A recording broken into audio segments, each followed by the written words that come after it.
Welcome to the Boneyard with Steve Robertson. As always, I am your good friend and host, Steve Robertson, here on the Hump Day edition of the Yard. Feel good today, in a good mood. I am. I don't know why. I can't really explain it. State won a baseball game last night. We were expected to. We were expected to win big. We did. We're going to break that down. Quick turnaround. There are no games in the SEC tonight, so it'll be kind of a boring night. College basketball is over on the men's and the women's side. Now college baseball. I guess there's some pro games tonight if that's your flavor. But I don't know. I might go see the movie Air. And we're going to do our final 1985 music segment on the top 10 list today.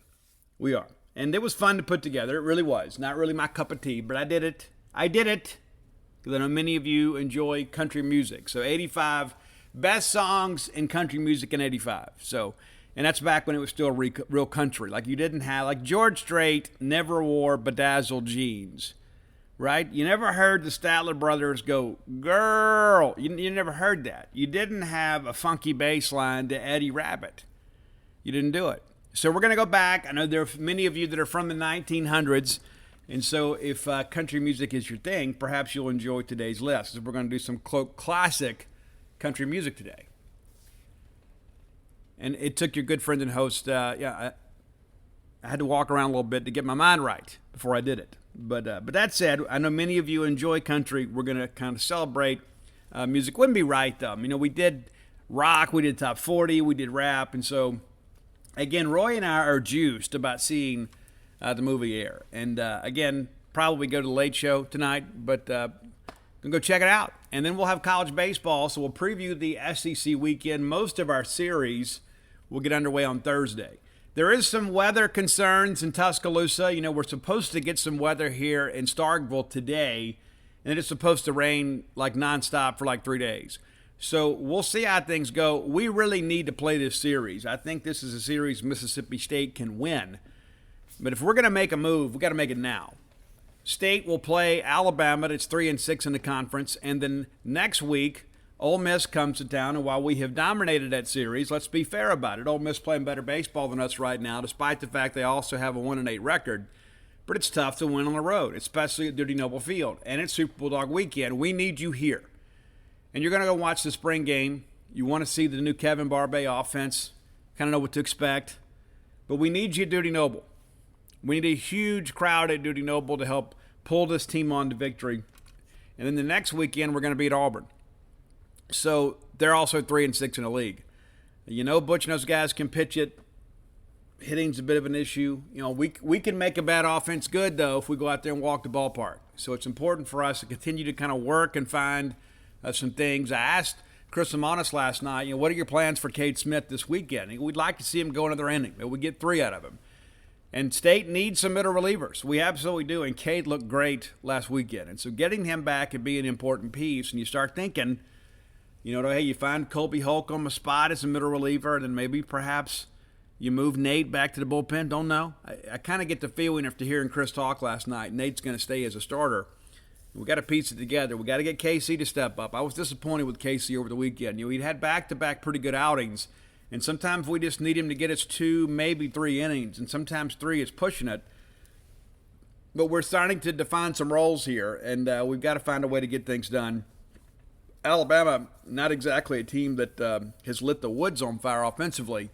They are a veteran team. I believe they have 8 position starters back from a season ago. And, we won that series last year. In fact, Mississippi State has won 6 series in a row against the University of Alabama. You probably didn't know that. It's true. 6 in a row. 3 of them sweeps, including 2021. When we went over there. And I wrote about this in Dogpile. If you haven't read Dogpile, you need to.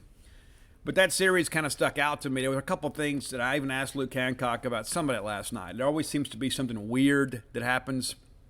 As a matter of fact, we were over at Alabama when all the draft night stuff happened with Laramie Tunsil. Remember that? How crazy that was? We're trying to cover a ball game and all this other stuff is unfolding. But in 2021, Saturday State is just cruising along there. Bednarf's doing a great job. And Bohannon goes out and throws his helmet down and gets ejected. They're losing 6-0. They had a bit of a challenge there in the 8th. Bohannon throws the helmet down. He's trying to fire up his kids. And then on Saturday, I'm going to talk about this for a minute because I want to. And I wrote about it extensively in the book. But it was a crazy play. And so this is how college baseball works. So Clint Fagan was the home plate umpire on Saturday that ejected Bohannon. It was an easy call. There was no controversy about it. When a coach comes out and throws his helmet or his hat down, that is an immediate ejection, period. So Fagan handles that properly. But it went on and on and on and on and on for a while. Well, then, because of the rotation, Fagan's at third on Saturday. State's about to catch up. We're down 3-0 in this ball game, and we started putting some things together. There's a ground ball to short. And Kellum Clark evades the ball and the shortstop, and he's running to third, and then Jim Jarvis in third, for some reason, runs directly to Kellum. And Kellum is called out on interference. Now, Lemonis objects. He should have, because there is a thing in college baseball, and really all baseball, and the rules of baseball, called the protected fielder. Everybody can't be protected. You get a routine ground ball hit directly to the shortstop, and the shortstop is crouched over it. He is the protected defender. And Jarvis, trying to do too much, trying to go make a play there, there's no way he's going to get to that ball. So he runs into Kellum Clark, and Kellum is out. And Fagan's the one that called him out. So not a good weekend for Fagan in many respects. State went on to score 4 runs in the inning and won the game 7-3. But there's always something kind of screwy that happens at Alabama. I don't know why that is. I remember, I guess back in 16 when State won the SEC. We go over there and play a doubleheader, and it's like game 1 of doubleheader. Cohen and the guys could not find anybody to get their strikes. And we ended up walking in the game-winning run. It was a miserable deal.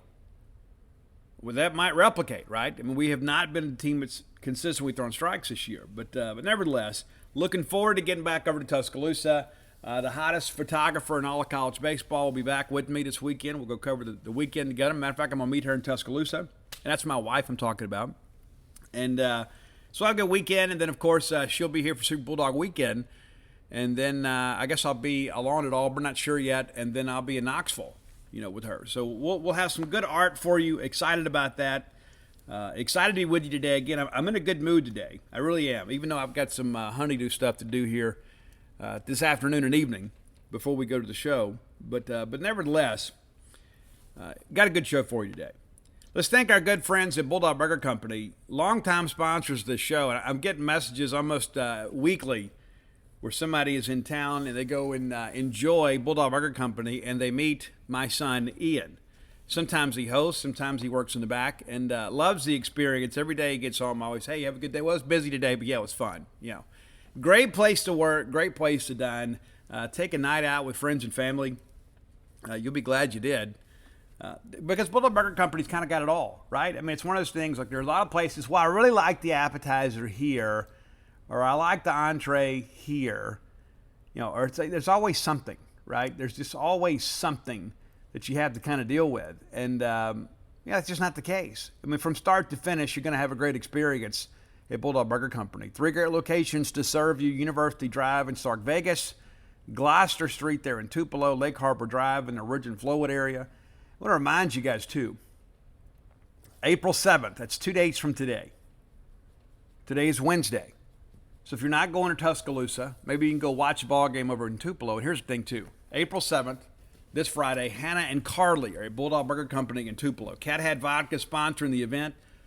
Go by, have an adult beverage, enjoy a night out with friends or family, and take in some live music. It's local artist Hannah and Carly going to be over in Tupelo. And Hannah and Carly, I apologize, I will be in Tuscaloosa, or I would come over there and bring the wife, and we'd have a good time. Nevertheless, again, live music's going to be a regular occurrence at Bulldog Burger Company in Tupelo. So begin to think about them as a live music venue as you begin to move forward. We all love live music. We do. We love it. And best of luck to Hannah and Carly. I hope you ladies have a wonderful show and hope there is a big turnout. Again, that's this Friday, 6 to 9. That's April 7th at Bulldog Burger Company in Tupelo. Bulldog Burger Company, the place where people go to meet. M-E-A-T. All right, there wasn't much of a ball game last night, but we're going to break it down anyway.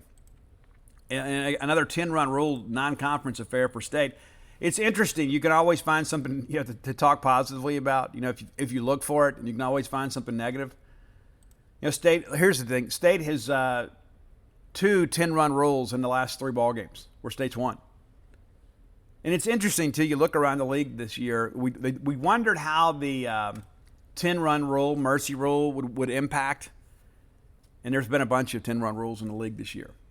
I don't know how much wear and tear it saves on arms. I know it also costs playing time for some young pitcher out there that's trying to earn a job or get some SEC experience and things like that. But nevertheless, State 10-run rule, South Carolina on Friday, loses Saturday, and then 10-run rules Grambling on Tuesday. And again, we're not going to sit here and hype up this win. State should win those games on talent alone. It's not about pitching. It's not about, play calling. It's not about moves, double switches, none of that stuff. You should win this game on talent. And that's what kind of happened last night. State just outclassed Grambling. Listen, give Grambling some respect. They're 8-1 in their league. I mean, it could be in contention for a SWAC regular season championship. So best of luck to those guys. But State jumped all over them last night. And that's the thing, too. People forget this. Because I forgot. As close as I am to all this, I forgot this too. The pitcher that we saw, Ja'Cory Boudreaux, people forget.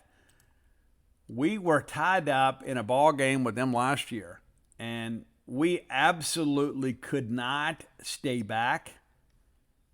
And we win that game 2-1 last year. Same pitcher, Ja'Cory Boudreaux. I'm looking at the numbers right now. Parker Stinnett gets the win in that game. How ironic is that a year later? The same two guys face off in this ball game. Much different game, obviously.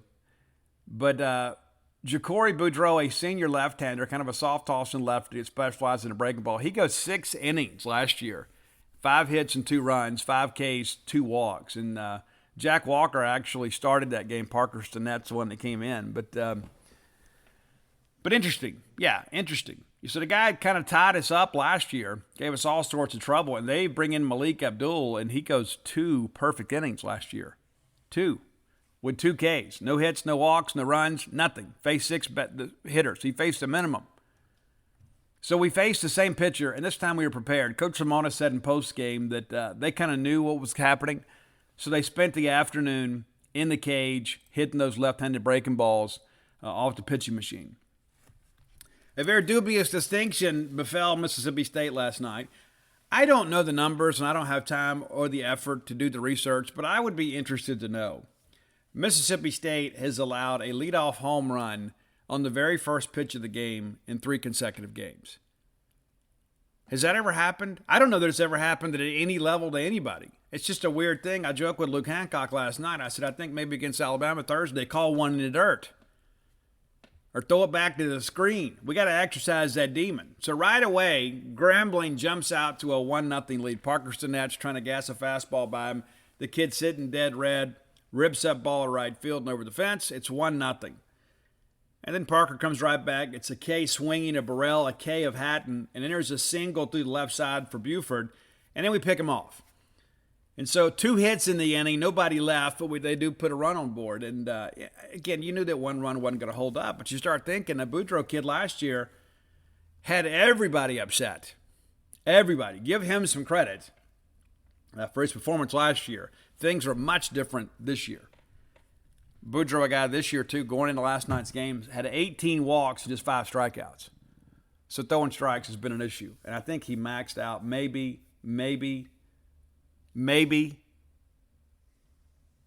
it's 65 miles an hour. All right, so Kellum Clark opens with a walk and promptly steals second. I felt like as slow as they were to the plate, we ought to be able to kind of steal at will. Larry then walks. We run a double steal, and both guys are safe. So 3 stolen bases already in the ballgame. Ledbetter then takes it the other way.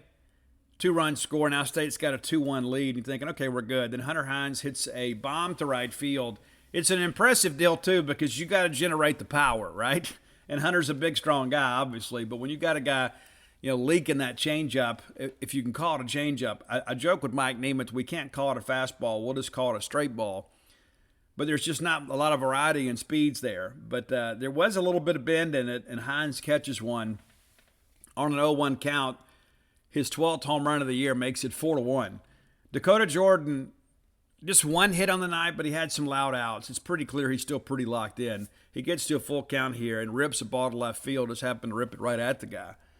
Luke Hancock then walks and takes second on a pickoff attempt. He goes all the way around to third. And then Slate Alford, 0-2 count, but Slate singles to left. They hit the ball pretty well, makes it a 5-1 ball game. They balk him to second. They go ahead and pull Boudreaux. Much different deal, right, Jacory? Lane flies out to left, and then Heifel, who needed something good to happen, homers to center field. And he got 0-1 count, and he swung, kind of pulling off the ball a little bit, too. I'm an old hitting coach, too. I notice these things. Sometimes I think Ross is trying to do a little bit too much at the plate. But he hits one here, and you want young guys to have some level of success. And as frustrating as this weekend was for Ross, it's good to see him kind of get a hold of one. Hopefully that'll get him going. Clark bats for the second time in the inning. It's a single to the right side. He goes second on a wild pitch, and Larry singles back up the middle, and Clark comes around to score. Ledbetter doubles down the line and left. Larry scores. It's now a 9-1 ball game. He takes third on a wild pitch. Hunter Hines stays hot. Hammered a single to center. Ledbetter scores, makes it a 10-1 ball game. And then Jordan singles up the middle, hit the ball hard, hit it flush. Hines comes all the way around to third. You got runners at first and third. DJ still second. You're going to take that every chance you get. Probably need to work on a head-first slide. But all that said, we get it going. Wild pitch here, and Hines scores. Jordan takes third. And then Hancock, who hits for the second time in the inning, flies out to left. So it's 11-1 after 1 inning of play. The game is decided. It's just a matter of what the final score will be. Well, Grambling's like, you know what? We're not going to quit. And they didn't. You know, State's already beginning to substitute here. Tyson Harden, and at one point I had some people afraid that Tyson may be on the shelf for a while. Tyson comes in the pitch to eat up some innings for us, and Will Hull takes over at second base in the second inning. And Tyson Harden then gets behind the count 2-0, and Mack hits a home run to center. So Grambling, a couple of solo jacks in this ball game. It's 11-2. We walk Jacobs Gouchard, and then Murphy grounds out to the short. We force a runner at first. We no play there. It's at second. Then Garvis grounds out. Runner takes third, and then Frederick strikes out swinging. So the only damage done in the inning is a solo home run. Bottom of second, State goes right back to work here. Alford flies out to center, and then Forsythe walked. And the reality of it is I don't know if they could consistently throw strikes, period. Heifel pops up to first base. Clark then doubles to right field. Forsythe comes around to score. It's 12-2, and 10-run rule is in effect in the seventh. Will Hull walks and Ledbetter walks. Then Hines singles through the right side again, drives in 2 RBI. It is a 14-2 ball game. Dakota Jordan walks on a full count, doing a much better job recognizing spin and not chasing that slider away. Hancock walks and forces in a run. It's 15-2. They bring in Mims in place of Newman. And then Slate Alford greets him on a 1-1 pitch with a grand slam to left. It is now 19-2. And at this point, we're starting to look up. Mike Nemeth and I are looking up, hey, when's the last time we did this? We scored 24 on a Friday night against South Carolina in 19. And so that's what we're thinking. Are we going to surpass that? Are we going to get to 25? The last time we scored 25 or more was all the way back in 2010 against Alcorn State. Dave Mershon pinch hits for Forsythe here, and he grounds out to short on 0-2 count. So again, 19-2 after 2 innings of play. Top third, again, we're starting to substitute rather liberally here. Seibert goes to right field. Hyzak goes to center. Chester goes to third. Mershon stays in the game to play short. Top of the order for Grambling here. Borum lines out to center. Burrell strikes out swinging. Then Hatton strikes out swinging. We end up throwing him out at first. Bottom of third, they bring in Ardoin to play second in place of Vargas, and then Heifel pops up again on a 2-0 count. We've got to have a little better contact there. You have the home run, you foul out the first, and you pop it to the pitcher, and the pitcher actually made the play here. Seibert walks, Hull lines out to left, Hyzak then lines out to left. And it's good to see those guys be rewarded for some playing time. As Luke Hancock said last night, I mean, those guys work just as hard as everybody else. They do. They just haven't been able to win a job in a starting lineup. So it's good. I think every available position player played last night, and all had an at-bat. Of course, Bryce Chance is still on the shelf. Ryan Williams out for the year. But everybody else that was available played. All right, top of 4. We bring in Tyler Davis here. We've got to get him going. I mean, we've got to get – he was supposed to be a big piece of things for us. He has not been. And he struggled against Grambling too. He didn't give up any runs here, but he still struggled to find the strike zone. He walks Buford after an extended at bat, actually gets ahead in this thing 1-2, and we can't finish him. We end up walking him. And then we walk Mack, who had 2 of their 6 hits, including that home run. We walked him on 5 pitches. And then Jacobs Gouchard flies out to center field. Murphy singles to the right side. I thought they would send the runner. They didn't. Now bases are loaded here. And give Davis some credit. He gets the non-productive out, gets Ordoan to strike out swinging. And I tell you, he looked like we had pulled a kid out of the stands. All due respect to him and his family, he was not seeing Tyler Davis at all. So 19-2 here with bases loaded, and you think, okay, maybe they'll squeeze across the run here. But Nick Frederick, the 9-hole hitter, hits a routine fly ball to left. So we get out of it, but it's one of those things, and all due respect, you're playing a midweek game against Grambling. You're not going to be able to get away with that, loading the bases with 1 out in the SEC. I mean, you can navigate through that occasionally, but this is a self-inflicted deal. This right here, this is not about catching. This is not about pitch calling. This is about a guy not executing his pitches. He's got to get that figured out. You remember he was at VCU. There was all this drama about him and Hyzak, about how they may not be eligible this year, and VCU as opposed to the transfers. We got it all worked out. We're thinking, man, that's huge for us because, we expected Hyzak to start potentially in left, and then Dakota Jordan wins that job. But we thought Tyler Davis would be a long reliever for us and a guy that would be an important piece on the weekends, and it has simply not come together. We need him to get right. We absolutely do. And last night I was hoping maybe this could get a 1-2-3 inning. We didn't get that. And so it starts becoming a trust factor. Can I trust this guy on the weekends?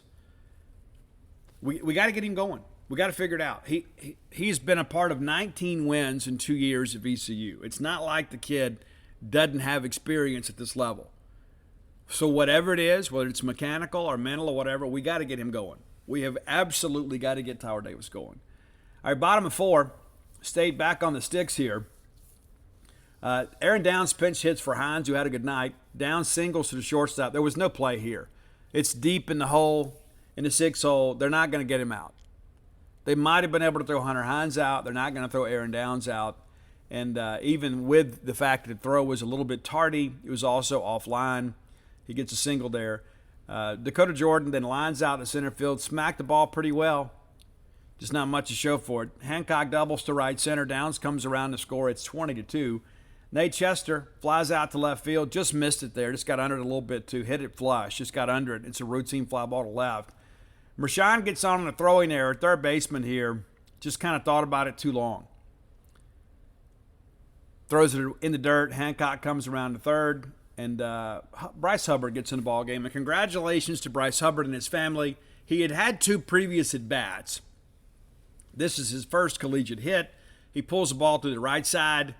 Run scores. So his very first collegiate hit is an RBI single. Again, congratulations to the Hubbard family.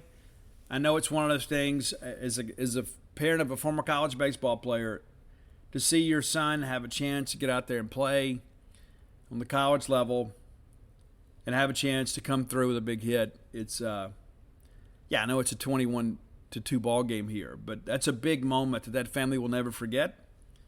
And it's one of those things, too, we should always celebrate. I mean, it really is. I mean, it's not, again, I don't care who the competition is. When you have a young guy step up there and come through and deliver in a solid at bat here, especially a milestone like that, it's a big deal. It really is. No matter the score of the ball game, no matter the importance of the ball game, it's a big deal. And then Seabrook grounds out the second to end the 4th here. It's 21-2, and again, there's no doubt about who's going to win this ball game. We're just trying to figure out, what this means historically. When's the last time we scored 30 runs, right? Well, of course, with many of the reserves in the ball game, you don't expect to keep expanding the lead. But you also wonder, too, how deep in the cupboard can Grambling go with their pitching? Are they going to have to start having position players throw? They did. All right, so Logan Forsythe comes in. And this is a guy, too, that we're really high on. He's developing. Perhaps his best outing of his young college baseball career.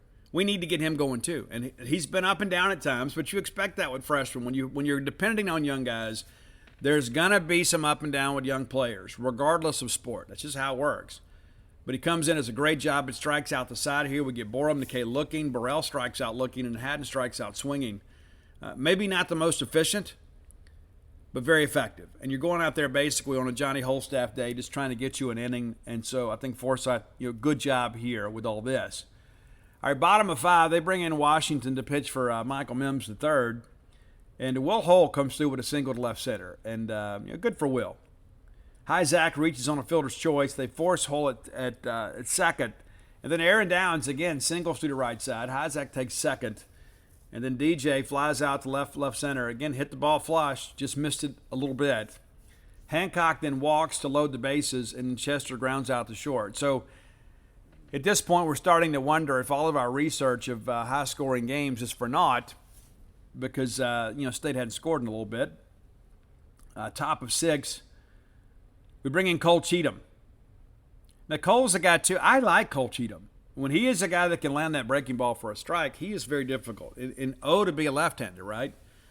And down the stretch last year, especially when things got tough and Cole was healthy, Cole was out there doing his best to eat up innings for us as a freshman. So it's good to see him get a little work here.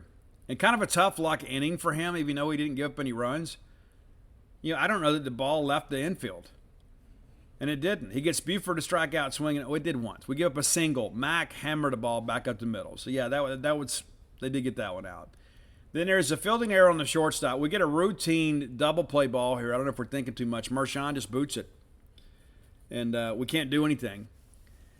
And then Murphy hits basically a little Baltimore chop over there. And Cole Cheatham, showing that pitchers are athletes, elevates and gets it. Nobody covers the bag. He tries to recover and win the race to first. He doesn't. And then he gets Ardoin to strike out swinging, and then Ware gets a ground ball to short. We force a runner at second. So here you go. I mean, you give up to Mack, who was a talented guy at Grambling. He leads them in hitting. But outside of that, I mean, we're rolling up ground balls. We got to get outs, right? And so I thought Cole Cheatham was good, and we need to get him going. Again, these are what midweek games are for, is to get guys on the bump and see what they can do. All right, bottom of 6, Mershon walks, and Hubbard flies out to left. Siebert flies out to center. Mershon takes second on a wild pitch, and then Hull lines out to center field. So despite all the scoring of the first 3 innings, State is scoreless. And again, you got reserves in there. I'm not being critical. But this game could have been as much as State wanted it to be, but Lamonis has never been that guy, right? Never been the guy to run a score up on anybody. Because, hey, we've been on the other end of the thing, and there have been some people that have done it, right? All right, top of 7, final inning to play. We bring in Will Gibbs. Will had a tough outing here recently, but he has been very solid, especially for a younger guy. He's not scared to put his stuff in there and compete. That's the thing that I'm looking for. Because if they won't bite his puppies, they won't bite his full-grown dogs, right? They got to be willing to get out there and compete. And I think Will Gibbs is ready to compete. Now, there's some things you can do. Obviously, to see him get a little bit bigger and stronger and probably add a little bit of velo. But he's not scared to put his stuff in his zone and let guys swing. Borum strikes out swinging. They pinch hit for Burrell here. And he get a strikeout swinging of Edwards. We end up walking Hatton, and that's, let's get out of here, all right? And then Buford hits a fielder's choice for the shortstop. We force a runner at second, so that's a ball game. And so a chance for everybody to play, and that doesn't always happen. Also allows you to kind of keep guys' legs under them a little bit. But State a much better approach against Boudreaux this time. And you say, Steve, we should always hammer Grambling. We didn't last year. Won a game 2-1. Remember that? We just talked about it. But yeah, we should always beat Grambling. We should. We should always be able to go hammer those teams. And again, maybe we learned a little something after last year. But look at the numbers here, and there are a lot to look at. Kellum Clark, 2 for 2 with 3 runs scored, an RBI, and a walk. Your leadoff hitter getting it done. Do you keep Kellum there? I mean, it's crazy. I mean, he's had 3 consecutive games as a leadoff hitter. He's had 2 hits in all of them. That's crazy, right? Sure it is. Von Siebert replaced him, goes 0 for 2. Amani Larry goes 1 for 1 with a walk, got a couple runs scored. Will Hull again, Will in the ball game, 1 for 3, scores a run, gets a walk. Colton Ledbetter, 2 for 2, 3 runs scored, 3 RBI. Zach goes 0 for 2 in the ball game. Hunter Hines, 3 for 3, 5 RBIs, 3 runs scored. Aaron Downs replaces him, goes 2 for 2, scores a run. Dakota Jordan, 1 for 4 with a walk and a run scored. Luke Hancock goes 1 for 2, has 3 walks in the ball game. Slade offered 2 for 3 on the night with the grand slam, 2 runs scored, 5 RBIs. Nate Chester goes 0 for 2 as his replacement. Lane Forsythe goes 0 for 1, also has a walk. Marshawn replaces him, goes 0 for 2 with a walk. Ross Highfield 1 for 3 with the big fly. And Bryce Hubbard, again, congratulations to the Hubbard family, 1 for 2 with the RBI there. On the pitching side of things, State allows 6 hits, 2 runs, both of them earned on the solo home runs. Parker Stinnett goes 1 inning pitched, 2 hits, the solo home run, and then 2 Ks. Tyson Harden, 2 innings pitched, 1 hit, 1 run, the solo home run, 3 Ks and 1 walk. Tyler Davis, 1 inning pitched, 2 walks, and a strikeout. Logan Forsythe strikes out the side, no hits, no runs, no base runners. Cole Cheatham, 2 hits, and it's just, one of them is a shot, and the other one's just an infield hit, 2 strikeouts. Again, I think we need to see more of Cole Cheatham. Will Gibbs goes 1 inning pitch, no hits, no runs, 1 walk, 2 Ks. So 13 Ks on the night against 4 walks. And, of course, some of these walks come later in the ball games. But Tyler Davis with 2 of them, even though the game there was some separation, you got to get out there and pound the strike zone. And Bulldog hitters struck out 0 times last night. 0. We struck out some last year against Boudreaux, but no strikeouts, and we walk 11 times, scored 20 runs on 17 hits. They threw 172 pitches. It's usually the other way around, right? It's usually us stressing the bullpen and making guys throw a ton of pitches. But we win the ball game, and Bulldogs improved their record to 17-13. Grambling falls to 12-16. And yes, again, we should always win these games and win these games handily. We should. So don't message me. It's so crazy. People are like, but Steve, it's Grambling. Get over it. We played a ball game. We won big. Everybody got to play. Most everybody got a hit. We got some work for the pitchers. It was a positive day for us. And if we are at a point that we cannot celebrate a win, because this time last year when we beat these guys 2-1, we had to hear about it. And so we win big here. So, yes, it's Grambling. Yes, it is. And they're going to be talent deficient compared to an SEC school. But we won a ball game. We did what an SEC team should do. And we won. We won big. So, productive. So, save your tweets and your DMs. But, Steve, it's Grambling. Stop. We know what's happening this weekend. We got to go play a pretty good Alabama team. And we're going to talk about them here a little bit later in the show. Before we get to all of that, and we'll look around the league before we get to our Alabama preview, but we're going to do our top 10 list today. Our top 10 list is always brought to you by closewithblair.com. That's C-L-O-S-E with Blair, B-L-A-I-R.com.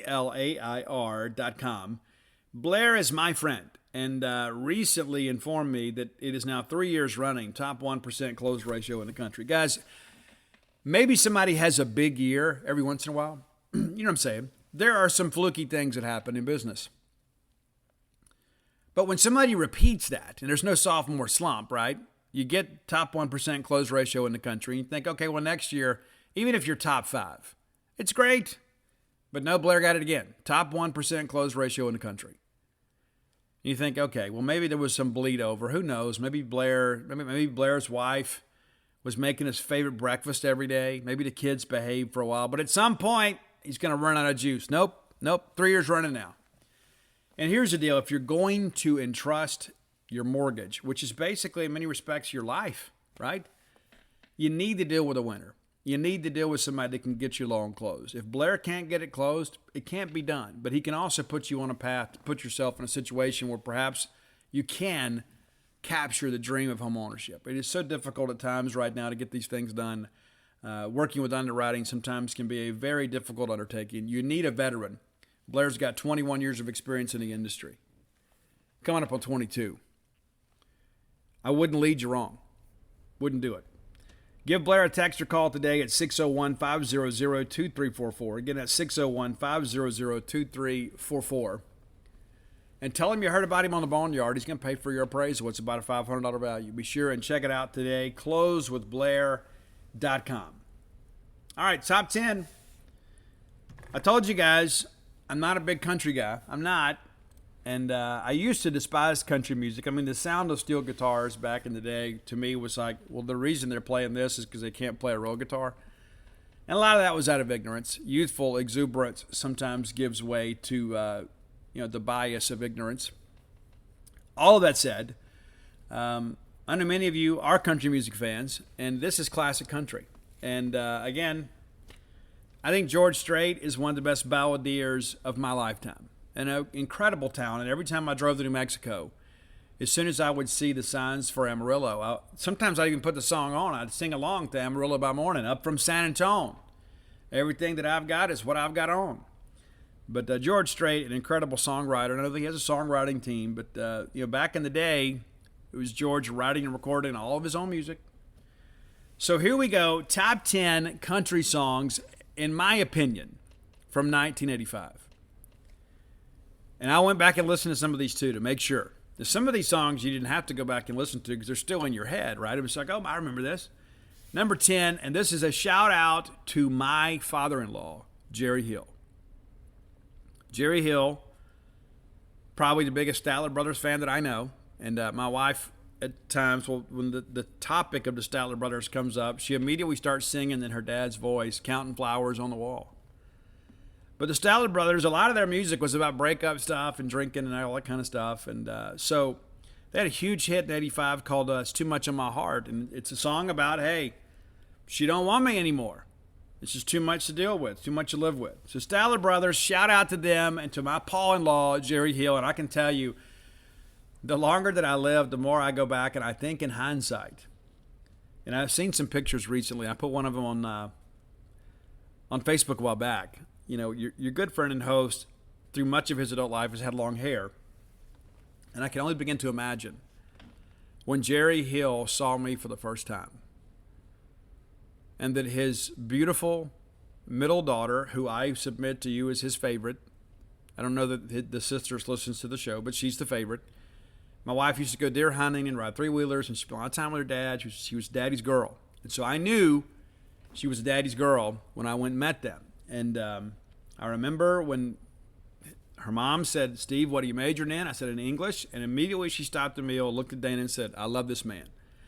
I don't think Jerry shared that sentiment at that moment. Now, it's worked out really well for him. I've taken care of her and loved her to death. But the reality of it is I don't know that I was his cup of tea. I love him today. I do. And I know he loves me. But it was interesting the first time that a long-haired, bushy-haired, fresh out of jail Steve Robertson walked into their house out there on Spokane Road in Natchez, Mississippi. I am positive that he went to bed that night thinking, I hope it's not him. All right, number 9, it's Marie Osmond. And remember the Osmond family, and Marie Osmond was everybody's favorite. Everybody loved Donnie. And, of course, Donnie made a big comeback, too, as a solo artist. But Marie Osmond had a lot of hits in country, and this is a duet she sang with Dan Seals, Meet Me in Montana. She had some other ones that charted a little bit higher in 85, but I remember this one. And I remember how authentic it sounded. So number 9 today is Marie Osmond's Meet Me in Montana. Number 8, one of the better country acts of the time, man. And you guys know them from their huge hit, Fishing in the Dark. It's the Nitty Gritty Dirt Band. They had a big hit in 85 with a song called Modern Day Romance. You should check that one out. Fishing in the Dark is a classic song. It is truly Southern in every aspect. There's some innuendo in that song too, but there's some good harmonies in that deal too. Number 7, you couldn't talk mid-80s country without talking about Kenny Rogers.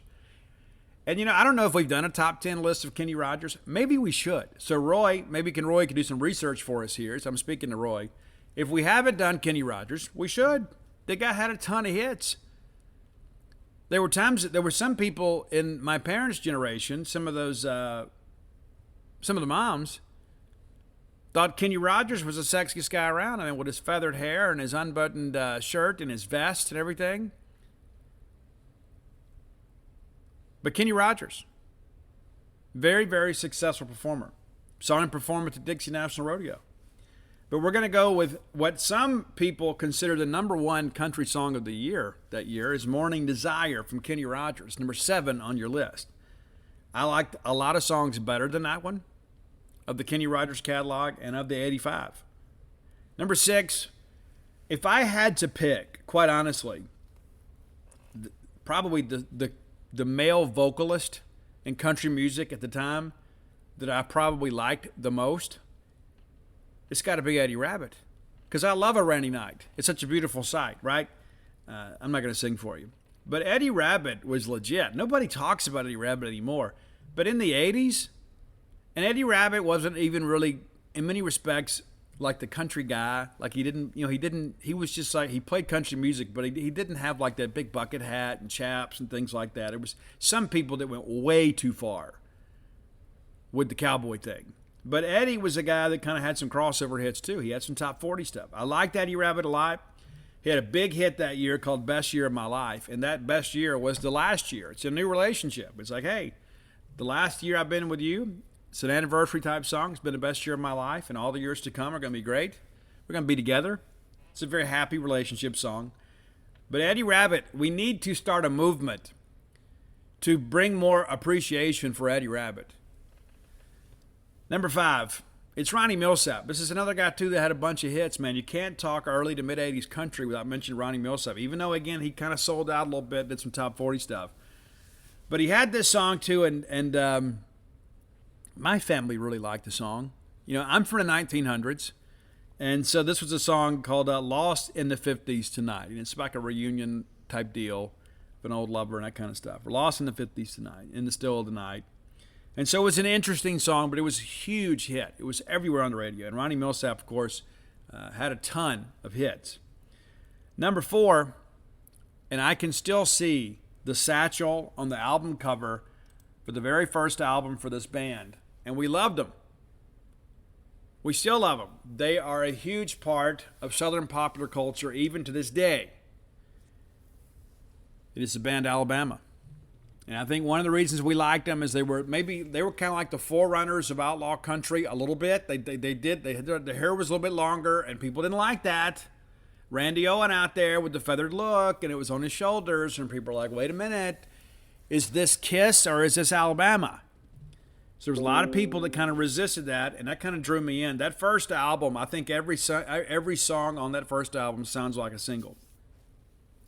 But Alabama wrote about things that were uniquely Southern, and they catered to their audience, and they wrote about growing up in the South, and they wrote about the things that we encounter. I remember that huge song about Roll on Highway. I mean, it's like everybody knew that song. Number 1 for me, number 4, but the number 1 Alabama song that year for me is You Can't Keep a Good Man Down. I also liked 40-Hour Week for a Living, so you can send it on down the line. I loved it. But You Can't Keep a Good Man Down. It's a great tune. That's your number 4 track today from Alabama. And if you young bucks out there that claim to love country music, if you don't know Alabama, if you don't have some Alabama songs on your playlist, then you need to delete the playlist and start over. Number 3. Now, this was kind of a crossover deal, too. There were a lot of people, a lot of country music purists that didn't like the fact that all of a sudden this was getting played on Top 40 radio. But it was, in fact, a country song that was a little bit more up-tempo. But it's Dan Seals' Bop. And man, this thing was everywhere. Absolutely everywhere. You couldn't go anywhere. People printing shirts. I want to bop with you, baby, all night long. And we still hold that same sentiment. We still adopt that same line of thinking, Dan. But it was a great song. Number 3, Dan Seals' Bop. Number 2, and sadly we lost one of these ladies last year. May have been earlier this year. I lose my train of thought sometimes. But when these ladies hit the scene, I couldn't believe that one was the mom and the other was a daughter, because they both were so beautiful and so talented. And we're talking about the Judds. And I remember when they hit the scene with Mama, He's Crazy. Crazy Over Me. It's a great country song. And the Judds were kind of true to all of that. I know when Winona kind of got a little more reckless, and people were like, hey, I don't know about this. But Naomi, a beautiful woman, had some struggles later in life. But we're going to go with Have Mercy. Number 2 is Have Mercy from the Judds. But number 1, and I told you, I opened the list telling you this, we're going George Strait. We are. And I don't care what kind of music you listen to, whether it be rap, country, rock, classical, opera, gospel, ska, punk, whatever. You have to have some respect for a guy like George Strait. that is written and recorded so many number one. Hey, Bulldog fans, if you were drafting a team, whether it be a college football program, your NFL franchise, a fantasy football or baseball draft, wouldn't it be great if you got all your top picks? That'd be amazing. Well, you can do just that when you run your own business. And if you're looking for people out there to come work for you, you can put a fantasy team together, thanks to our friends at Indeed. Indeed is a hiring platform where you can attract, interview, and hire all in one place. Don't waste hours of your precious time looking for candidates on multiple job sites. Find top talent with Indeed's suite of powerful hiring tools like matching, assessments, and virtual interviews. How cool is that? Technology is wonderful. You hate waiting, I do. Indeed's U.S. data shows that over 80% of Indeed employers find quality candidates whose resume on Indeed matches their job description the moment they sponsor a job. How cool is that? I run my own business too, and I can tell you this. It's nice to be able to work with Indeed and be sure that you can get people that match exactly what you want. And here's the thing too, you can even invite candidates to apply for your job. You can reach out to them through the Indeed system, and people that you reach out through on the Instant Match are 3 times more likely to apply for your job than candidates who are just kind of browsing through there. You can be aggressive on Indeed. And here's what you need to know. They understand you're a growing business and you have to make every dollar count. That's why with Indeed, you only pay for quality applications that match your must-have job requirements. Visit Indeed.com/boneyard to stop hiring right now. Just go to Indeed.com/boneyard. Go ahead and find your fantasy draft. Indeed.com/boneyard. Some terms and conditions apply. Cost per application pricing not available for everybody, but you need to hire, you need Indeed. Ones. And you never hear George Strait doing the rock and roll thing, doing something stupid. He's always getting caught doing the right thing. I believe one of the best songs of my lifetime is number one. It's The Chair from George Strait. Of course, it's a song that is written about a chance meeting. Guy goes and there's this girl at the bar or whatever, and it's like, hey, excuse me, but I think you've got my chair. And next thing you know, this conversation starts, and they begin to hang out, and they dance, and they buy some drinks, they get to know each other. By the end of the night, George confesses, that wasn't my chair after all. So, pimp game strong for George Strait. I think we all learned a little bit from that too, right? As young people. So George Strait's The Chair, the number one country song, according to me, from 1985. You may disagree. That's okay. I'm not deep in the genre like some of you guys are. But this is conclude our 1985 series. Of course, as we're kind of self-promoting the Air movie, Roy and I are fans. And so we thought, hey, let's take a trip. This will be a great chance for us. Give us a week full of top 10 lists. And we did. And I think they're really good. I had a lot of people that have told me how much they loved the rap list, the classic rap list. And so just so you guys know, and this hurts your good friend and host's heart a little bit, not going to lie. Not going to lie. So our metal list, and this is as of today, so they'll update a little bit, but I think that the metal list, unless country bombs, I think metal is going to be last. And that makes me sad. It does. It makes me sad because I know many of you have sold out. But as of today, just over 7,500 for our metal list.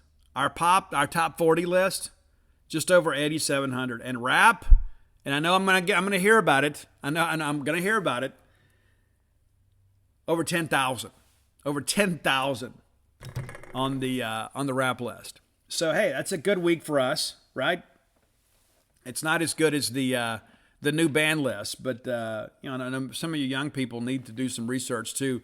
And that's one of the things too that I'll tell you that, like, for me, when I was in high school, it's like as I began to really get into certain bands, like I would read these interviews in Hit Parader magazine or Circus or Rolling Stone or something. Rolling Stone was more expensive, so I didn't always buy that. But like I'd buy the Hit Parader, my friend Alan would buy a Circus, and somebody would get Cream, and then we would just trade, right? And I would read about their influences. Hey, this band was influenced by this band and that band. And so all of a sudden I got into Aerosmith, and I got into Steppenwolf. Got into Three Dog Night, people like that. And so I think that's one of the things, if you really love a band, you need to sometimes to kind of look at the pathology of their musical career, and you go back and you look. And so if you are a person today that likes, Florida Georgia Line, Morgan Wallen, these people were influenced. These are all part of the same tree. And so I think it's important to know the evolution of your favorite music. And some people are like, Steve, it's not that deep for me. I just enjoy the song and I just have a good time and I drink a White Claw. And whether you drink a White Claw or not as a guy, that's completely your business. But my point being is that I think it's important to in order to fully appreciate where we are, we got to know where we've been. And so I've enjoyed doing these lists. If you have ideas for the top 10 list, reach out and let me know.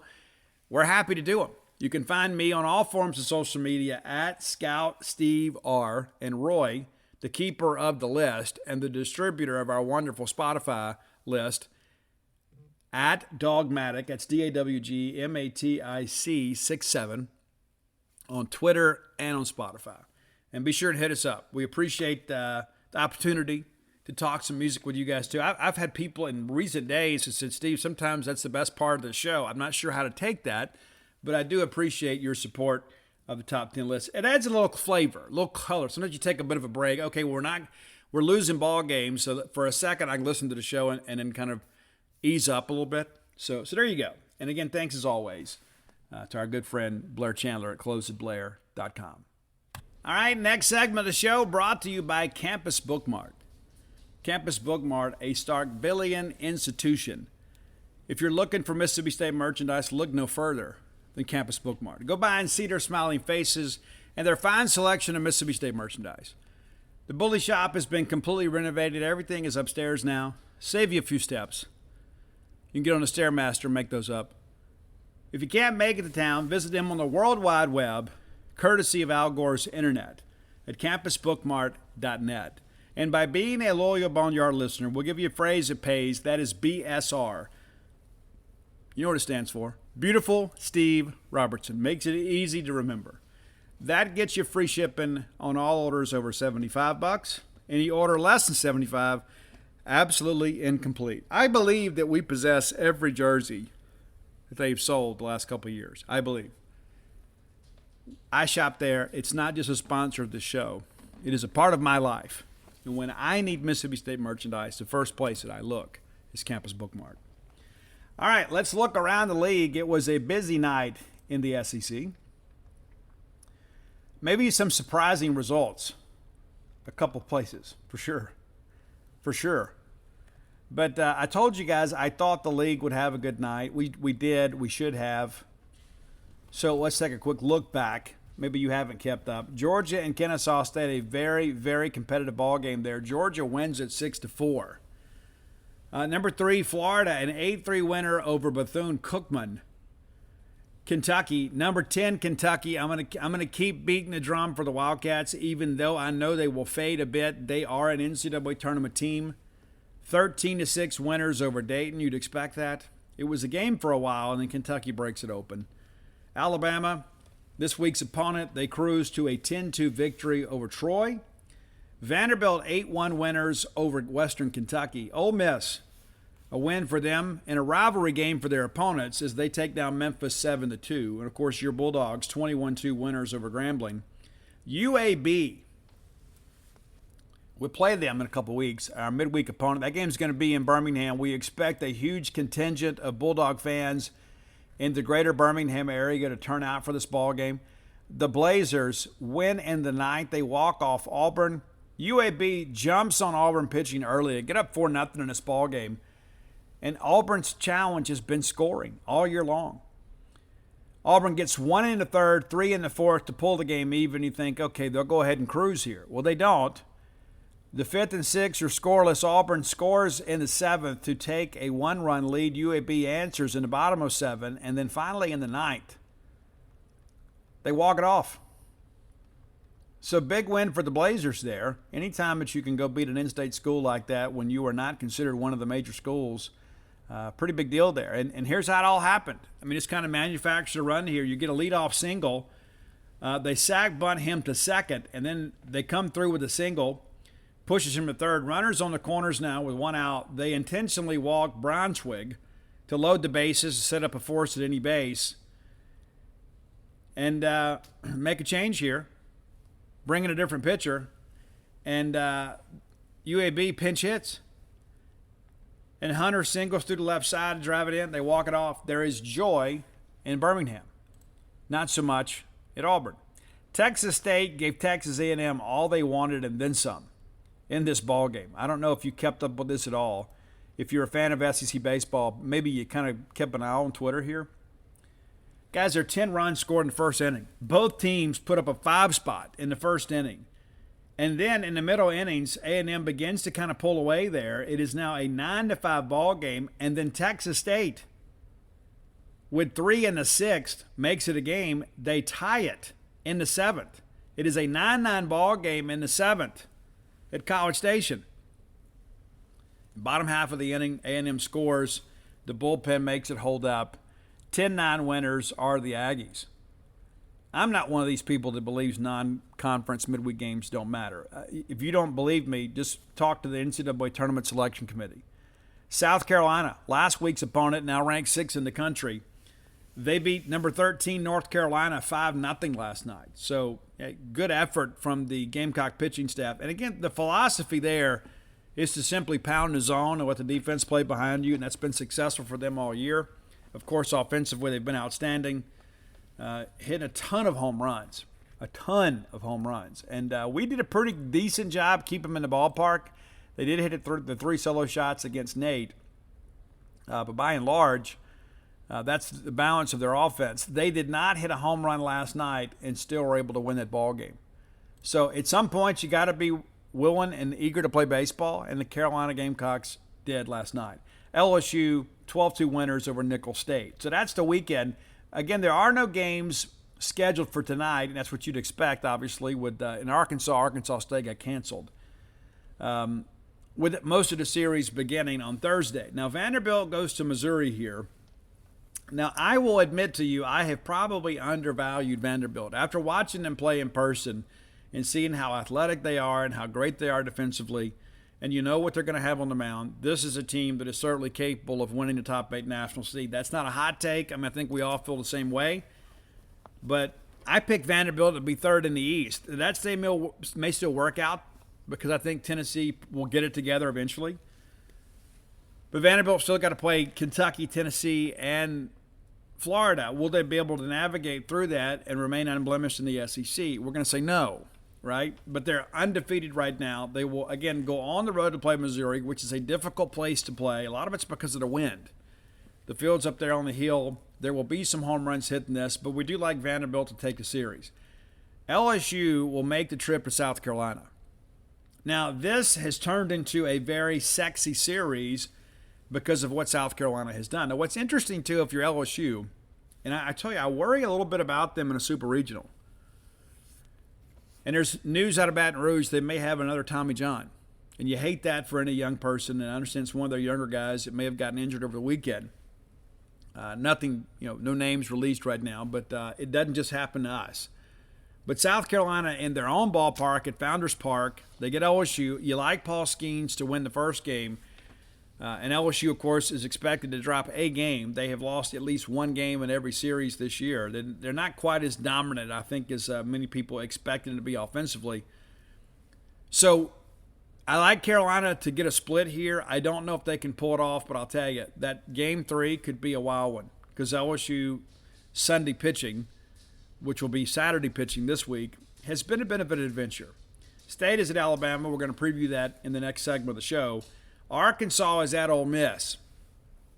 I don't know that I ever wanted to just go play Arkansas. I mean, back in 2021, I was eager to play them. Thought we'd get a chance to get a sweep, and they absolutely dominated us all weekend long, with rare exception. We should have won that Saturday game, but we didn't. Arkansas at Ole Miss. I'm taking Arkansas to take the series. I think this Ole Miss offense has been a little bit overvalued. And I talked to some guys that saw them play in the fall, and I said, hey, they got some sticks. And I think what we're realizing perhaps is they were hitting bad pitching. So I like Arkansas to take the series.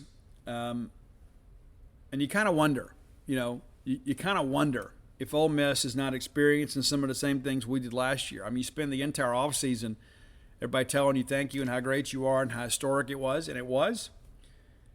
But Arkansas is a team that doesn't have it yet. And it's a matter of time before the Razorbacks win an national championship. And now that we've won one, I won't mind it nearly as much. But I like Arkansas to take this series. I think it's probably a split. And if Arkansas goes in there and sweeps Ole Miss, you talk about the pitchforks coming out in Oxford. You know, people forget Ole Miss was the last team in the tournament last year, and they won the whole thing. If they not made the tournament last year, do we see a coaching change? I mean, Mike Bianco was in a very precarious position. If they don't go down there and win that series in Baton Rouge against LSU, they don't make the tournament. Mike Bianco is probably fired. He does win those games. They do make tournament, and they win a national championship. It's crazy how baseball works, but I think Arkansas takes a series. Florida's at Tennessee. Man, this one here, oh my gosh, man. It's like if we ever had a weekend off, this is the one I'd really want to watch. The Florida pitching staff against this Tennessee offense in Knoxville, fun. Now, here's the thing, too, that I think favors Tennessee in the series, and maybe you're unaware of this, but let me kind of fill you in on this. The ball does not carry to left in night games at Tennessee.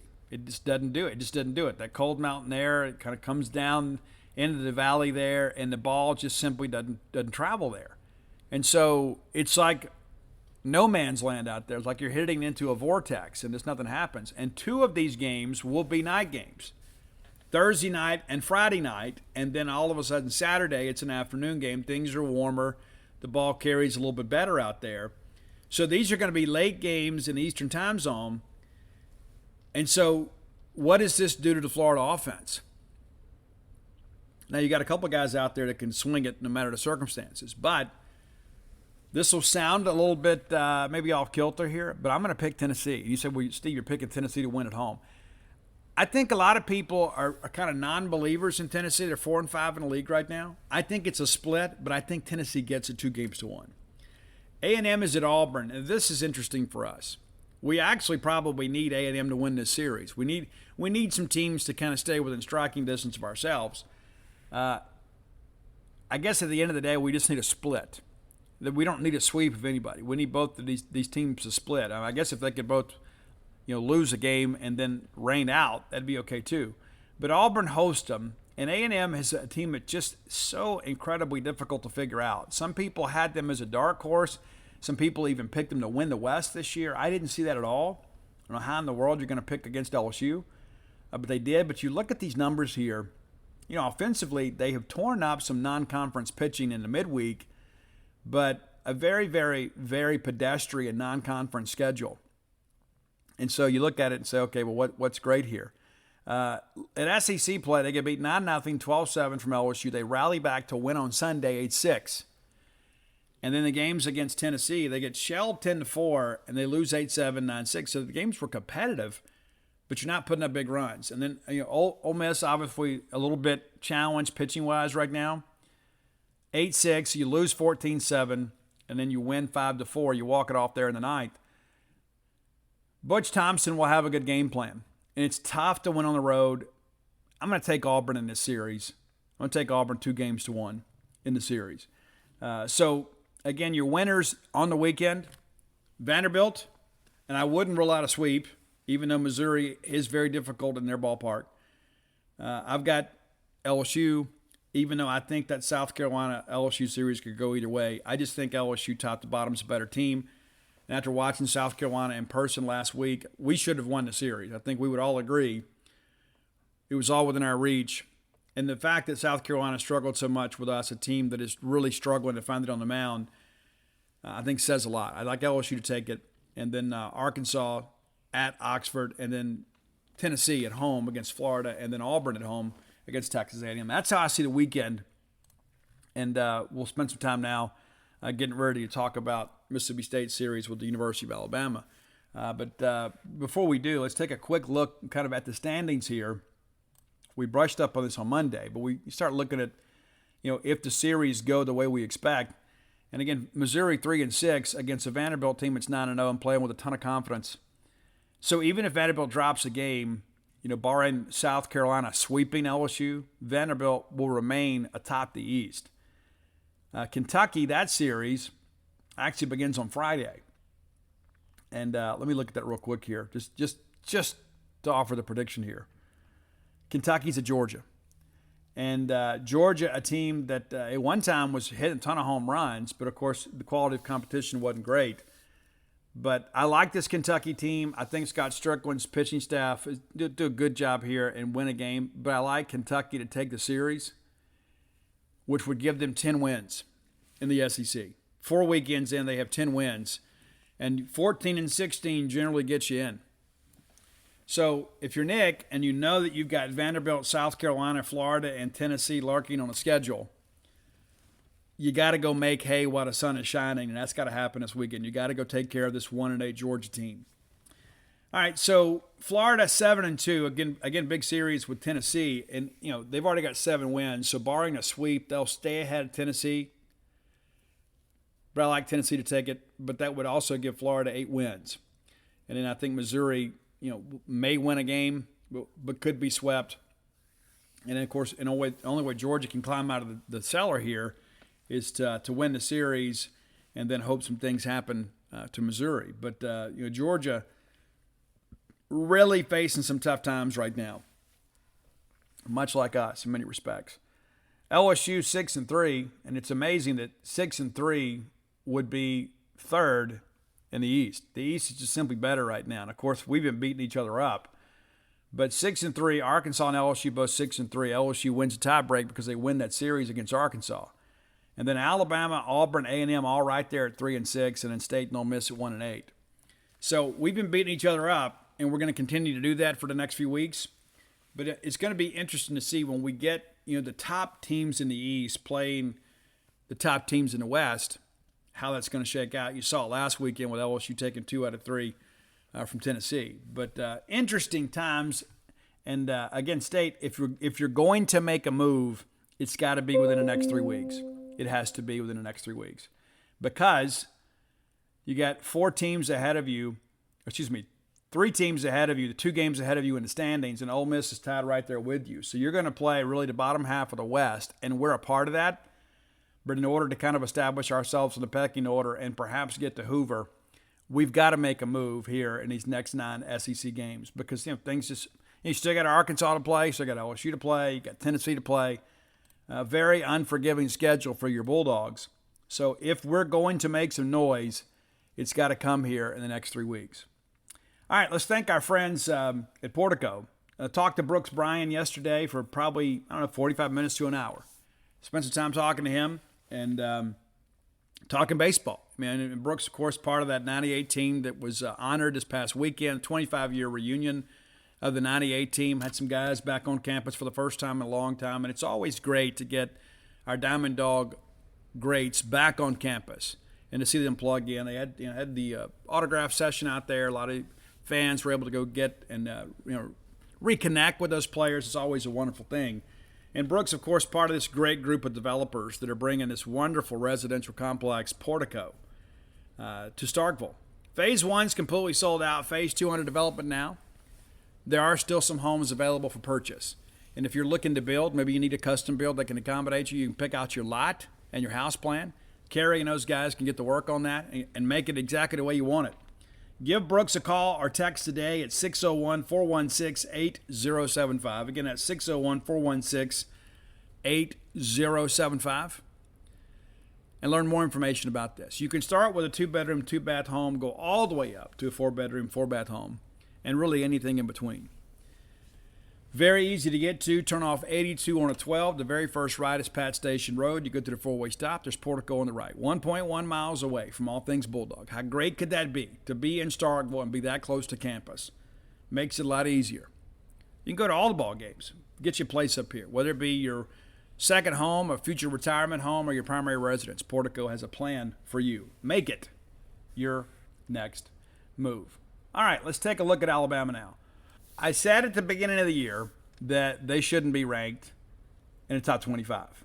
And I may have been a minority there because they were an older team. They return all these players. It has not come together for Alabama. They had a very, very, very weak non-conference schedule. But they have played tough in SEC play. Give them credit for that. They have played tough. They open up the year sweeping the Richmond Spiders. 12-3, 13-1, 14-1. So you look at those offensive numbers and say, that's pretty gaudy. Well, they're playing the Spiders. They get a midweek win over Tennessee Tech, 7-4, and then UT Martin, 10-0. They take on High Point. They sweep that series, 9-4, 10-6, 4-2. They pound Jacksonville State in a Tuesday night game, 17-3. And then they get Illinois Chicago. They sweep that one, posting 30 runs on the weekend, 11-1, 10-0, 9-7. Samford, they get those guys in a midweek, 11-6. It was a competitive ball game for a little bit. They hammer Alabama State, 21-7. And then they lose the series to Columbia. And that's when you begin to think, you know what, maybe these guys aren't as good as their record indicates. They lose 10-7 to the Lions. They beat them 6-2 and then lose 15-3. And again, anybody that can find a third starter is usually in pretty good shape here. But a couple weekends there, you look at even against Illinois, Chicago, and High Point, those games are competitive on Sundays. They get South Alabama 4-0 on Tuesday, and then they go to Florida, get shut out in the first game, get beat 8-7 in the second game, and that's a good Florida pitching staff. And then they squeak out a win on Friday. Then they hammer UAB 12-2. Take that, Auburn. All right, so against Kentucky, I picked Kentucky to win that series. Kentucky at the time was ranked 23rd in the country. Again, people said, Steve, it's just because we're so bad. It's not. Kentucky's good. Kentucky wins 4-3, 9-5, and should have won on Sunday, but they didn't. Give Alabama some credit. They went 4-3. And what a big win that could have been for Kentucky. They'd be undefeated in the SEC and tied with Vanderbilt. Alabama then gets Middle Tennessee in a midweek game. They go to Arkansas last weekend. They absolutely hammer Arkansas on Friday, a 12-1 ball game there, and then they lose 9-6 and 5-4. And again, that Sunday game, I watched it. It never felt like Arkansas was in trouble, but Alabama was always one swing away. And again, that Friday night game when they just absolutely hammered 22 hits in the ball game. That's the thing you look at. That just doesn't happen on Friday night in the SEC, but it did. Holland only goes 4 innings pitched, 10 hits, 7 runs. I mean, the game is basically over. They give up 3 tanks in that game, 3 home runs in the first 4 innings. They had 4 on the night. But one of these things you look at, you know, when you're getting shelled on Friday night, sometimes the game gets a little bit lopsided because of the fact you're not going to throw any of your quality relievers, and that's kind of what happened with Arkansas. They threw Ledbetter there late in the ball game. He gets a 6th, 7th, and into the 9th, I guess. But 3 2/3 of an inning, 9 hits, 3 runs. And so, again, the game got away from him because Holland had a bad outing. Part of the deal. But 22 hits, and it's up and down the order, too. Every starter for Alabama had a hit that night. That's an impressive undertaking. It really is. Because we know how difficult it is to go in there and win at Arkansas. And they did. And so, again, you're a win away from taking the series, and they weren't able to get it. Arkansas, it's in their DNA. They're a tough squad, man. They just are. They're a tough team. And as long as Van Horn is there, he will recruit and develop that attribute. And so that's what they've done so far. And, of course, 10-2 winners last night over Troy. So, overall, this Alabama team, they're 3-6 in the conference, but 22-8 overall. So they've won, 5 more games than Mississippi State. That's a difference in the overall standings. And I submit to you, State has played a more difficult non-conference schedule. But the reality of it is that won't mean anything when we get together this weekend. It's not going to be about strength of schedule. It's going to be about who executes. Now, Alabama's been really good at home, too. They're 17-4 at home, and State is 0-3 on the road. So the next time we win a road game this year will be the first time. We haven't played a ton. Of course, the 3 we played on the road were against Kentucky. Now, we played some neutral site games, obviously, in Pearl and in Biloxi. But let's be honest, those are partisan crowds. You're not going to go into a hostile environment and play the same way. And, of course, there was no environment at Kentucky, and that's not being difficult. It was exceptionally cold. There may have been 200 or 300 people at each ball game. And there was one of those ball games, I think we might have had as many Mississippi State fans as there were Kentucky fans because it was miserable out there. So we don't know what kind of road team we are. We played in some difficult circumstances against a team that I think is better than people anticipated. But this is an Alabama team that is trying to find a sense of itself. There's no ifs, ands, or buts about that. I think that's the thing you look at with all this. the Jim Wells era was dominant in the 90s. And, of course, things changed. Things changed. The balls changed. The bats changed. The culture changed. There's just so much of that. And you go back and you look here, at the Alabama baseball tradition, And did you know that Mississippi State started playing baseball before Alabama did? By 7 years. Yeah, thank you, William Jennings. All right, so Alabama has played for the NAFL championship twice. They didn't win it either year, so they do not have a NAFL championship in baseball. They do have 5 appearances in Omaha. They have not been to Omaha since 1999. And when you looked at that stretch with Jim Wells in the late 90s, they were a great program. 96, 97, 99, they get there, and of course they lose in 97 in the NAFL championship. But, good run there. But you start putting these things together here, and the Alabama baseball tradition is not nearly as rich as the rest of the conference. It's just not. And so, Jim Wells, of course, there for 15 seasons. He's gone. They bring in Mitch Gaspard, and Mitch was there for 7 and just never could recapture the magic. Greg Goff is there for 1 year. And, they had all these issues, you may recall. Greg Goff, this the 1 year there, and couldn't get it done. They hired Brad Bohannon, a former John Cohen assistant. 5 years and just 29 games over 500. 136 and 107. And you got to think, how much do you care about Alabama? How much does Alabama fans care about baseball? Well, they cared in the 90s when they were winning big. They're kind of fair weather. Alabama fans have enough to keep them busy, I guess. But last year, Bohannon makes a tournament for the first time since 2014.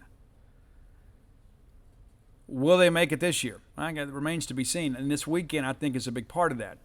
So we'll be over at Sol Thomas Stadium. And again, be aware that there could be some change to the schedule because of weather. So if you're making those trips, be weather aware and make sure that you're paying attention to a change. Because I'm told there's a possibility of a Saturday doubleheader. That hadn't been decided yet. Or a Friday doubleheader, excuse me. There's a possibility we play a doubleheader. Don't know that yet, but be mindful of that if you're thinking, hey, we'll just ride over. I'd hate for you to make an empty trip. We have been to Alabama before.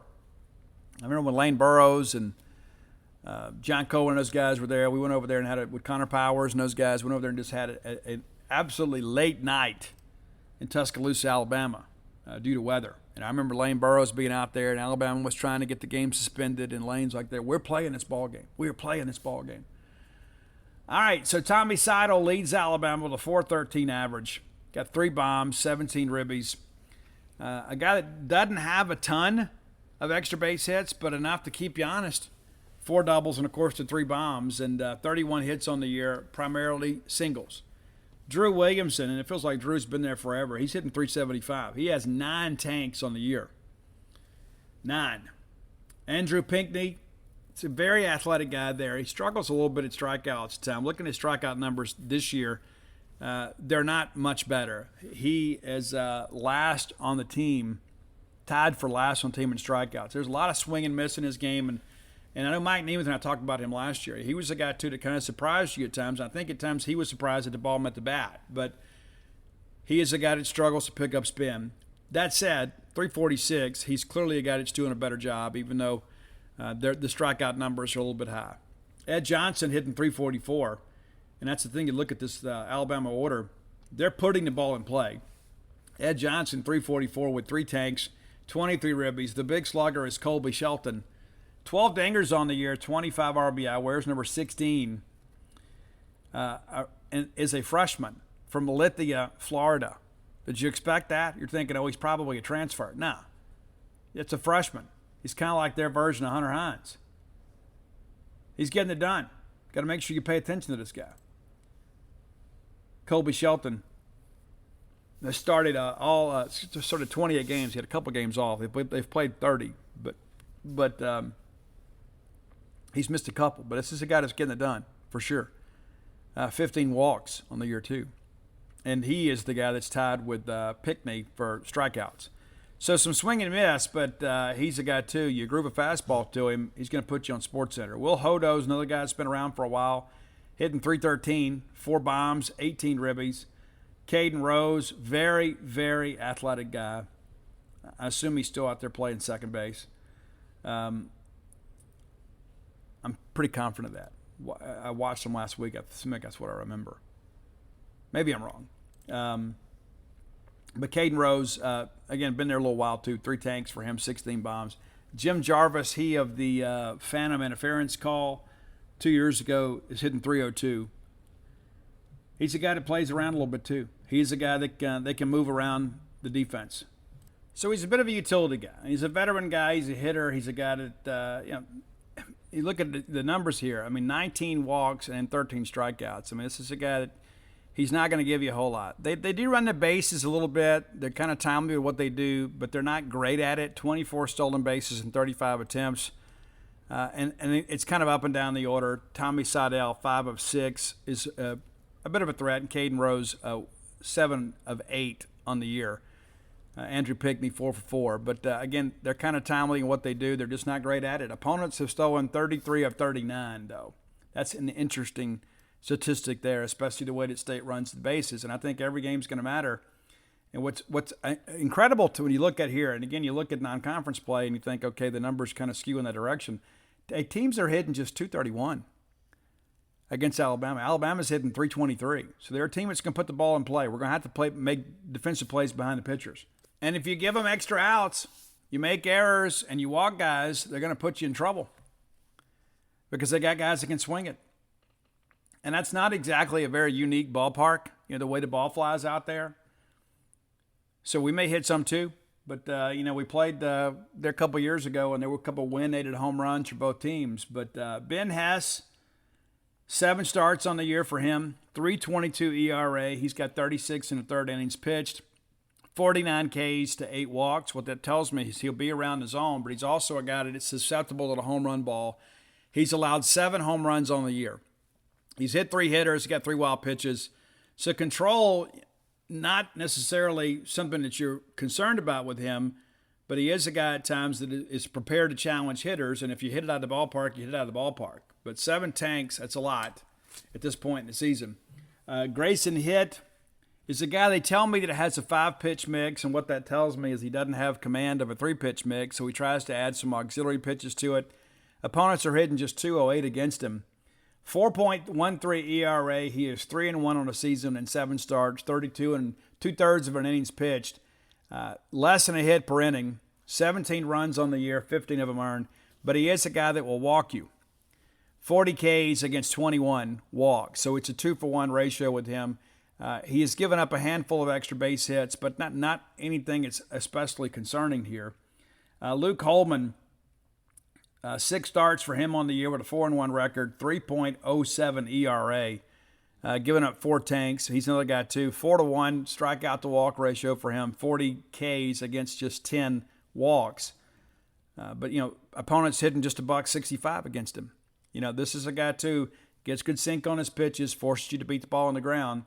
And so we're going to have to do a good job there with that. We struggled with some of that last weekend. We finally got to those guys. We just couldn't hold it up on the bullpen side of things.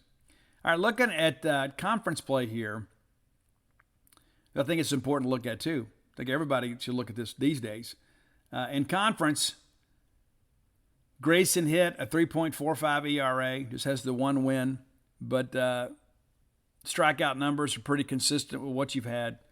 Ben Hass has been really good in conference play as far as strikeout to walk ratio, 23 Ks against just 3 walks, but teams in the SEC are hitting him at a much higher pace. 242 is the average. ERA is 486, so 10 runs allowed by him.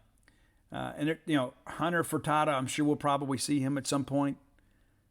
Riley Quick, that's a guy you guys know. We recruited him on the football side.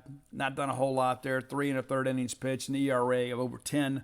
He's allowed 6 hits and 4 runs, 4 Ks against 3 walks, allowed the 1 home run. On the batting side of things, in conference play, Jim Jarvis has kind of led it, and you'd expect that a veteran guy, 343. And then William Hamiter is 313, Drew Williamson 308, and Ed Johnson 303. So 4 guys in SEC play hitting above 300. Tommy Seidel just beneath them at 290 and Pickney down at 278. Caden Rose down at 278 as well. But this is a team that's going to put the ball in play. Against conference competition, they're hitting 268. They're allowing just 235. And they've played Arkansas and Florida. So it's not like that they've beaten up on Georgia, Mississippi State, Ole Miss. And so, again, this is an Alabama team that's certainly capable of winning this series, but it's also a series that I believe Mississippi State is capable of winning. I think also, too, there is something to factor in, too, and maybe not in your players' minds, but in their players' minds, that we have won the last 6 series against them. And I know last year they felt like they had us, and, of course, R.J. Yeager with a walk-off bomb. Hunter Hines, of course, hits a bomb in the 9th inning to tie a ball game. And so it's going to be interesting to see how they attack us, and I also wonder how the weather will impact the play. Now, let me just tell you this, and maybe it's my heart talking, and maybe it's because I'm trying to wish it into existence. I think Mississippi State's going to win the series. And now people are going to say, Steve, you're crazy, you're being a homer, and maybe I am. Maybe I am. I think South Carolina is a better team than Alabama. Can we agree on that? And I think, again, you look back at last weekend, you could argue State should have won the series. It was competitive. I know the game got away from us in the 9th on Saturday. But I think we all felt that we should have won the game on Thursday. We had a call go against us. We got frustrated. We grooved the pitch, gave a 2-run shot. We lose the game by 2. And then we bounce back and we 10-run roll those guys. And then we're in the ballgame, have a late lead, and then next thing you know, it gets away from us. I think State's going to win. I don't think Alabama is as good as South Carolina. I know we have to go on the road, but I know that you guys will be there. I know a lot of Bulldogs from the area. They're going to go over there and support the team. And I would submit that there may be as many Mississippi State fans there as there are Alabama fans. That's been the case the last 2 times we've gone over there. And so I think State's going to take the series. Now, it's all going to boil down to pitching. I think we're going to be able to hit the baseball. I think we're going to be able to play good defense. I think that there is a liability at times behind the plate for them too. I think we can run with some success. But if we go out there and walk the ballpark, there's no point in us even talking about it. But if you think about the fact that you have Cade Smith back, you think about the fact that Nate actually pitched really well last weekend.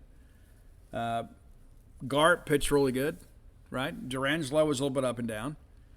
But if we can go out there and get 3 quality starts like we did last weekend and find a way now with some other pieces available to us in the bullpen, I think we can do it. Now, we're going to need some help from them too. We're not dominant by any stretch of the imagination. We're going to need them to swing and miss. We are. And there is some swing and miss in this lineup. There is 82 strikeouts for them as a team in SEC play. And they've only struck out 86. So it's kind of one way or the other. But the reality of it is I think that we are a team that's capable. I think, number one, I think we feel like that we deserve to win. And I think that this is a chance for us to take the next step. If we don't, we're going to be sitting here next week talking about, the chances of us getting Hoover are slipping and sliding away. And even though Ole Miss is coming in, it's going to be difficult for us as a fan base to get up for that series. But 11 home runs hit for Alabama in SEC play. They've allowed 12. Scoring's about the same because they've been in competitive ball games. And that's the one thing that does worry me about this is that we get into the later innings. Can we count on Aaron Nixon to go out there and throw strikes and not hit people? And that sounds so elementary, and I don't mean it to sound insulting. Can we count on Casey Hunt going out there and getting us a couple innings, getting the game along? Can we count on Cade Smith? Can we count on Colby Holcomb to pitch as well as he did last weekend? And there's that one pitch you want back, but Colby was outstanding. Unless I know he was on fumes late, and I still support the fact that give him the baseball if he wants it. But I begin to think about, if we manage pitching the way we did last weekend, we're going to win a ball game. If we're able to get the relief efforts that we got up until the 7th inning on Saturday, we're going to win the series. That's how I feel about it. Now, a lot of people are like, Steve, I can't believe this. That's okay. That's okay. It has to start sometime. What better place than now? What better time than now? So let's go get it done, Bulldogs. I told you guys last weekend that we're going to have a winning week. We got 1 in the books. Let's go get a couple more. Hey, if we can get 3, wonderful. But I think that's a little bit ambitious. But I think we can go over there and get a split and maybe get us a couple of dubs.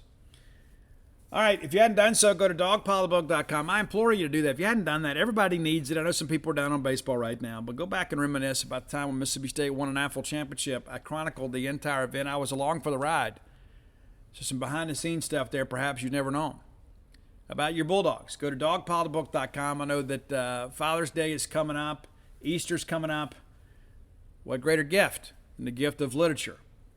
So at dogpilebook.com, you can find all my sports books. That's Stark Villains, Alpha Dogs, and Flim Flam. And Stark Villains is almost completely out. So you're almost, I think there's like 3 left at the warehouse, and then everything else is in bookstores. What's left?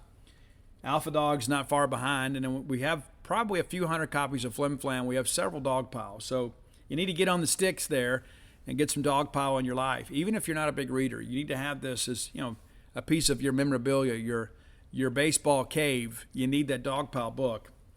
And if you're looking for Blooms of Oleander, you can find it at Amazon.com, BarnesandNoble.com, BooksMillion.com. Stark Villains gear always available at StarkVillains.com. T-shirts, hoodies, in a variety of colors. Be sure and check it out next time you're doing some online shopping.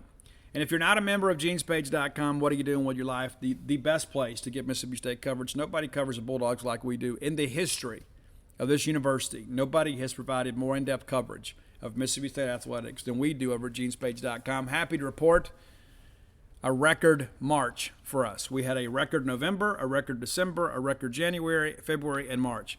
Absolutely killing it. And I want to thank all of you for your support and the great job that our staff, Mike, David, Robbie, Paul, everybody involved over there. We've got Neil Stopchinski now. Everybody doing a great job kind of helping us move this thing along. And thank all of you for your support over the years. But until next time, let's all live our lives in a way we make more friends than enemies, and people can see a difference in the way we live.